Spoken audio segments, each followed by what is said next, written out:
नमस्कार दोस्तों। कैसे हैं आप सभी लोग? उम्मीद करता हूँ बढ़िया होंगे। फेसबुक पे, सोशल मीडिया के कई प्लेटफॉर्म पे डेली ये देख रहा हूँ कि आरक्षण आरक्षण, लोग कह रहे हैं जातिवाद खत्म करो, आरक्षण अपने आप खत्म हो जाएगा।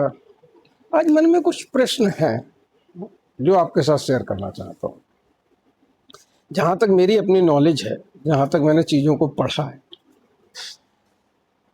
हमारे सनातन धर्म में कभी भी जाति थी नहीं।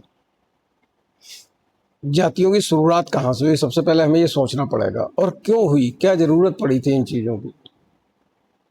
मेरा अपना जो अध्ययन है वो ये बताता है कि हम सभी लोगों ने, आपने भी, जैसे कि पूरा पूरा पाषाण युग भी पढ़ा होगा, पाषाण काल भी पढ़ा होगा, क्या उस समय कोई जातियाँ हुआ करती थी? सोचने का विषय है दोस्तों।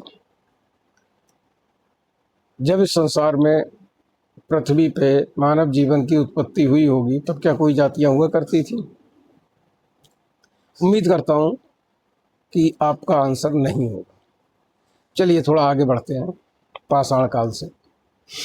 जब इस देश में वर्ण व्यवस्था लागू हुई तो वर्ण हमारे चार हुआ करते थे: ब्राह्मण, क्षत्रिय, वैश्य और शूद्र। ये वर्ण किस आधार पे बने,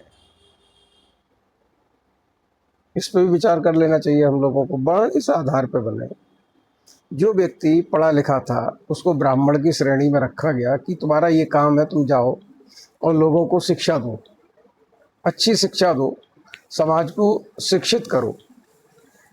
जो शरीर में अच्छे थे, ताकतवर थे, बुद्धि और बल दोनों जिनके अंदर था, उनको दायित्व दिया गया सुरक्षा का, तो वो क्षत्रिय कहलाए। जो लोग बिजनेस व्यापार अच्छा कर लेते थे उनको वैश्य की श्रेणी में रखा गया, और जो लोग कृषि करते थे उनको शूद्र की श्रेणी में रखा गया। इस तरह से हमारे चार वर्ण बने थे: ब्राह्मण, क्षत्रिय, वैश्य और शूद्र।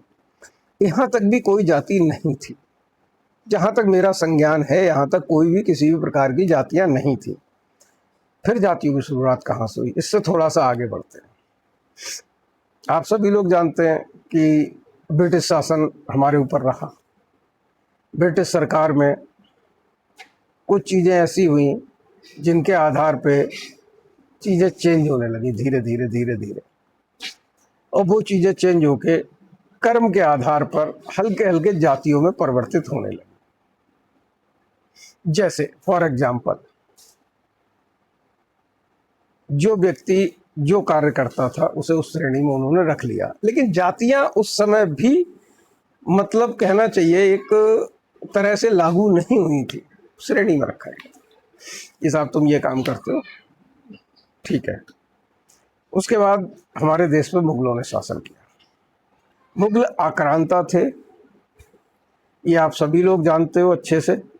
आक्रांता थे, वो आए, उन्होंने ज़बरदस्ती जिन लोगों को कहा कि तुम मुसलमान बनो, इस्लाम स्वीकार करो, तो जिन लोगों ने इस्लाम स्वीकार कर लिया वो बच गए। उसमें ब्राह्मण भी थे, क्षत्रिय भी थे, वैश्य भी थे, शूद्र भी थे। जिन्होंने उनकी बात को नहीं माना, इस्लाम धर्म कबूल नहीं किया, उनसे विभिन्न प्रकार के कार्य कराए गए। जैसे फॉर एग्जाम्पल, जिससे कपड़े धुलवाए गए उसको धोबी की श्रेणी में रख दिया गया। ऐसे ही जिससे जूते वगैरह सिलवाए गए, बनवाए गए, उनको उस श्रेणी में रख दिया गया।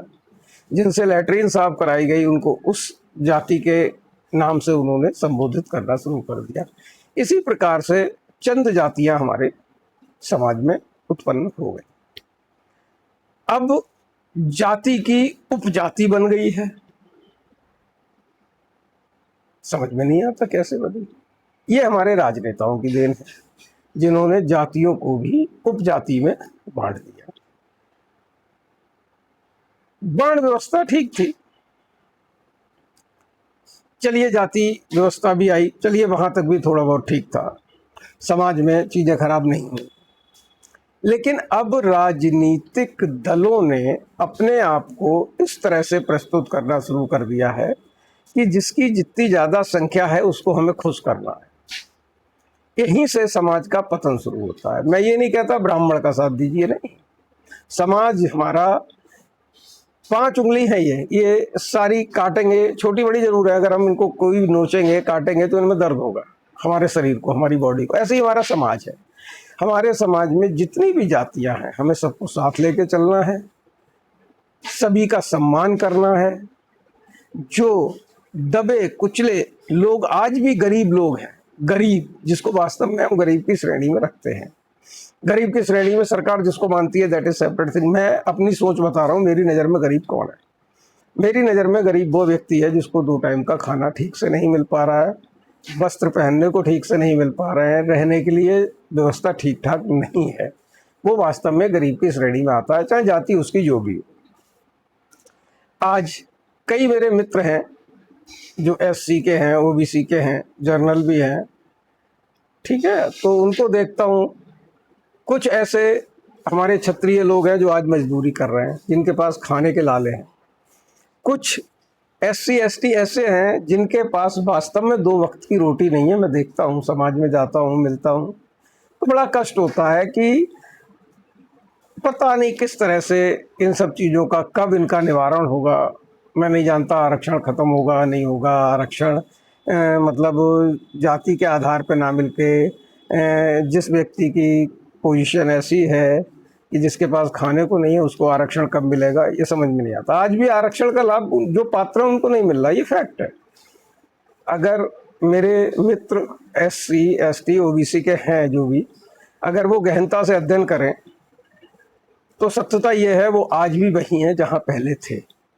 हाँ, चंद लोगों ने राजनीतिक आशीर्वाद प्राप्त कर लिया और वो आगे बढ़ गए, वो आज भी आगे बढ़ रहे हैं।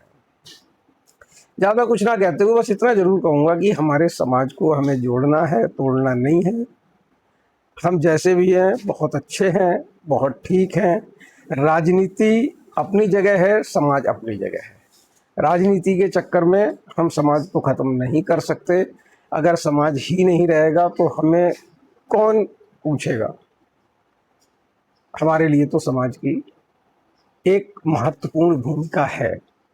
वैसे भी ये हमारा भारत देश है, विभिन्नता, विभिन्न भाषा, विभिन्न प्रकार की वेशभूषा हमारे समाज में है।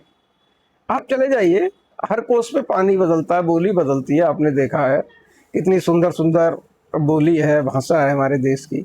अगर आज हम जातियों में बट जाएंगे, धार्मिक आधार पर बट जाएंगे, कल को हम प्रदेश लेवल पे भी बट जाएंगे।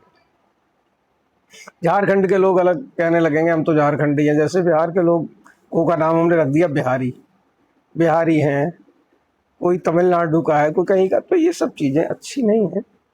हम नेताओं से तो खैर कोई उम्मीद नहीं कर सकते, लेकिन अपने समाज से, अपने मित्रों से ही उम्मीद करते हैं कि थोड़ा सा समाज को हमें साथ लेके चलना पड़ेगा। चीज़ों को समझिए।